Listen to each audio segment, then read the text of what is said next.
Баршаңызға сәлем достар. Бүгінгі қысқаша шортс бейнемізде қысқа мәтін қарастыратын боламыз. Ал олай болса бастаймыз.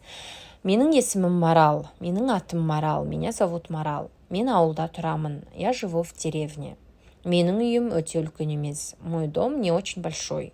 Бірінші қабатта қонақ бөлме, ас үй, жуынатын бөлме мен әжетхана бар. На первом этаже есть гостиная, кухня, ванная и туалет. Ал екінші қабатта екі жатын бөлме, екі жуынатын бөлме бар. А на втором этаже есть 2 спальные и 2 ванные комнаты. Үйдің алдында бақша бар. Перед домом есть огород. Үйдің артында бақ бар. За домом есть сад.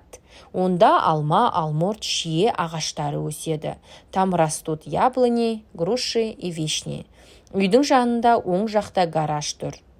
Рядом с домом справа есть